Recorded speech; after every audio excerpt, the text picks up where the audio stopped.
হাত দিয়ে বলে দিয়ে যায়, লক্ষ টাকা দিলেও আপনারা আমার কবরে আসবেন না।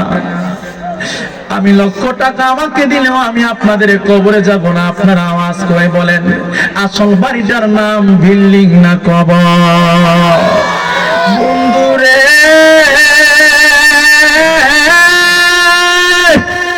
ও বন্ধু, আমার এই বয়ান থেকে মা বাবার খেদমত নিয়ে আমি ওয়াজটা করতেছি, একটু গভীর মনোযোগ দিয়ে আমার বয়ানটা শুনবেন। ওই সুলাইমান নবী, সুলাইমান নবী দেখতেছে গম্বুজের ভিতরে একটা যুবক দেখা যায়।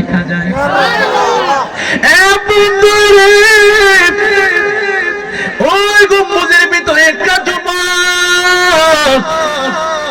যুবকটা সুন্দর করে ওই গম্বুজের ভিতরে নামাজ পড়তেছে। খেয়াল করো, আমাদের খেয়াল করে, ওই মসজিদের ভিতরে নামাজ পড়তেছে। আজকে যুবকরা বলো, নামাজের দরকার আছে না নাই? আহা, জোরে বলেন, আছে না নাই? কয়জনে এশারের নামাজ পড়ছেন? হাত তুলেন। আন্তাজি না করলাম, এশারের নামাজ কে কে পড়ছেন? এশারের মিসাল গুলো করলাম, আধা হয়ে যাবো। দেখছেন, মোটামুটি অনেক মানুষ পড়ছে, আর বাকিরা পড়ছেন না। এবার আপনারা বলেন, যারা পড়েন নাই তাদের জন্য কি নামাজ ফরজ না নফল? কথা করে গেলে, যারা নামাজ পড়েন নাই তাদের জন্য নামাজ ফরজ না নফল?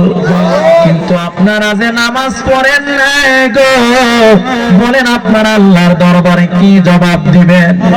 এখন যদি মরার হয়ে যায়, আল্লাহু আকবার বলো, এখন যদি মরার হয়ে যায়, আমি লোকমান হোসেন তাগিরিকে বলবে মরা লাশ।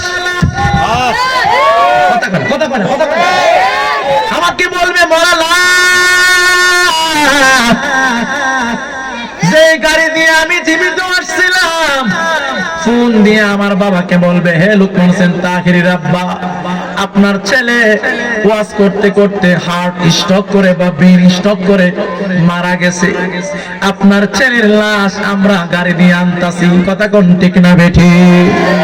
আমারে আর জীবিত কেউ বলবে না গো, আমারে বলবে মরা লাশ। সবাই বলবে মরা লাশ, সবাই বলবে লাশটারে দেখাও। আল্লাহু আকবার। ওয়াজের মাঠে আসবে না সবাই, কিন্তু আমার লাশ যখন শুনবে, মাইক দিয়া যখন ইব্রাহিম বলবে, মাইক দিয়া যখন ইসহাক বলবে, লোকমান হোসেন তাগিরি নাই রে নাই, দেখবেন মুহূর্তের মধ্যে হাজার মানুষ এখানে জমায়েত হয়ে গেছে আমার লাশটা দেখার জন্য। আজকে যদি আমি মাহফিলে নাচতাম গো, এই ফুলাটা জীবন ওই মাহফিলে আইতো না। ইব্রাহিমে আমার কারণে আসছে। আগে তোমাকে বাঁচতে হবে, তারপরে তোমার বন্ধু, তারপরে তোমার বান্ধবী। যুবক, আজকে যদি তুমি মহিলা যাও, একটা বন্ধুও তোমার থাকবে না গো, একটা বান্ধবীও তোমার থাকবে না। আপ কাছের মোবাইলটা লয়ে যাইব না বইনে ভাই, ঠিক কি না? টাকার অ্যাকাউন্ট খুঁজবে, সম্পদ করে নিয়ে যাবে। বোঝা গেছে আসার সিরিয়াল আছে, যাওয়ার সিরিয়াল নাই। এত ভাবে কত ভাবে বুঝাইলাম ও লাখিন্দি মাল্লার যুবক, এই দুনিয়াটা তোমার আমার আসল বাড়ি না। আপনারা আওয়াজ করে বলেন, আসল বাড়ি বিল্ডিং না কবর? ময়রা গিয়া দেখো কয়জন তোমার আপন আছে গো। ওই ইব্রাহিম নবী নিজেকে অনেক জ্ঞানী ভাবলেন, অনেক এলেমওয়ালা ভাবলেন। ওই ইব্রাহিম নবী দেখলেন, ওই সুলাইমান নবী দেখলেন ওই গম্বুজের ভিতরে একটা যুবক নামাজ পড়তেছে। আপনারা বলেন, এত গভীর পানির নিচে যুবকরা নামাজ পড়ে, এটার ভিতরে রহস্য আছে না নাই? বন্ধুরে আমার, এবার ওই সুলাইমান নবী ডাক দিয়া কয়, এ যুবক ভাই, তুমি এটার ভিতরে কয়দিন ধরে আছো? তুমি এখানে কি করো? কেমনে আসলা?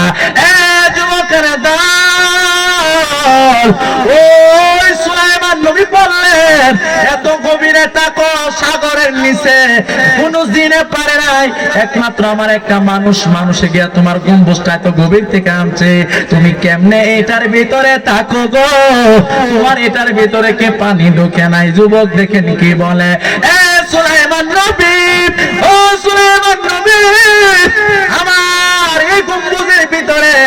কেমনে পানি ঢুকবে আপনি কি বুঝেন না?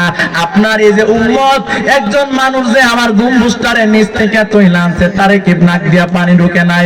না না ঢুকে নাই। কেন ঢুকে নাই? কথা আল্লাহর ওলি, সে যদি আল্লাহর ওলি হয়ে যাবে, আমি হতো আমার আল্লাহর একজন প্রিয় বান্দা। এ যুবকেরা, তুমি বলে দাও কেমনে তুমি এখানে গেলা? গোলাপ ফুলে যাহা আছে গন্ধরাজে তাহা নাই, গন্ধরাজে যাহা আছে হাসনাকে নাই তাহা নাই। কথা কত ঠিক কিনা? এ মনো আমি হারিয়ে যাব, এমনি আমি হারিয়ে যাব, আসব না কব ফিরে। পদ্মা মেঘনা যমুনার তীরে কত ঢেউ চলে যায়, আসে না কফিরে। নারায়ে তাকবীর, নারায়ে রিসালাত, আহলে সুন্নাত ওয়াল জামাত, আহলে সুন্নাত ওয়াল জামাত, গাউসিয়া লাহিন্দিয়া চিশতিয়া দরবার শরীফ। মোহাম্মতে বলেন আল্লাহু আকবার, আরো চিল্লায় বলেন আল্লাহু আকবার। আমরা খুশি না বেজার? আরো জোরে খুশি না বেজার? আপনাদেরকে আমি কষ্ট দিব না, যেহেতু হুজুর চলে আসছে, হুজুর আলোচনা করবে ইনশাআল্লাহ। আমি আপনাদের কাছ থেকে বিদায় নেব। এর আগে আপনারা মহব্বতে বলেন, ওয়াজের মাঠে আসছেন, আশেপাশে ঘোরাফেরা করলেন, আর লাস্টে বাড়িতে গেলেন, তাইলে কি কিছু পাইলেন? কিছুক্ষণ বসে সুবহানাল্লাহ আলহামদুলিল্লাহ দুরূদ শরীফ যদি না পড়েন, তাইলে তো আপনি কিছু পেলেন না রে বাবা। বাবারে পায়ে হাত দিয়ে বলবো, উরুস মাহফিল একটু বিশৃঙ্খলা থাকবে, ঠিক না ইব্রাহিম? পুরুষ মাহফিল মানে একটু বিশৃঙ্খলা থাকবে, এটাকে শৃঙ্খলার মধ্যে আইনা তারপরে কিছু অর্জন করতে হবে। ফিরে দরবারে আইলে আর গেলে আর গরুর মাংস খেলে গামে চলা, কিছু নেওয়ার জন্য আসছে। এজন্য আদব নিয়ে যারা বসবেন তারাই বেলায়েত নিয়ে যাবেন। কথা বলে ঠিক না ঠিক? যাই হোক, এখানে একটা পরে একটা সমস্যা হচ্ছে, মাইকেও সাউন্ড ওরকম দিচ্ছে না, যার কারণে এরপরও 1.5 ঘন্টার কাছাকাছি হয়ে গেছে। আমি আমার লাস্টে ফিনিশিং তাই বলবো, যুবকটা ওই সাগরের গভীর, সাগরের ভিতরে, তাকে প্রশ্ন করো তুমি কেমনে গেছো? তো আমার মা আমার জন্য দোয়া করছে। তো তুমি কয়দিন ধরে এখানে আছো? তো আমি 2500 বছর ধরে আছি। সুবহানাল্লাহ দেন না? কইটা কেমনে? আর এই সাগরের নিচে এই বরকত কেমনে? এই বরকত কেমনে? আর এত বছর ধরে কেমনে? এটা আলোচনা তুলতে গেলে আরো প্রায় 1 ঘন্টা সময় লাগবে, এখন বলতে পারবো না। আর আধা মাদা বললে বুঝবেন না। কোন এক সময় আল্লাহ যদি কবুল করে, আল্লাহ তাআলা যদি আমাদের তৌফিক দান করে, ওই দিন বলবো। এই বলে আমি আমার অসমাপ্ত আলোচনা এখানে সমাপ্ত করলাম। যদি আচার আচরণ বেচন ভঙ্গিতে কষ্ট পেয়ে থাকেন, আল্লাহর রাস্তায় মাফ চাই, আমাকে মাফ করে দেবেন। এই বলে আমি আমার বক্তব্য আলোচনা এখানে শেষ করলাম। আসসালামু আলাইকুম ওয়া রাহমাতুল্লাহি ওয়া বারাকাতুহু।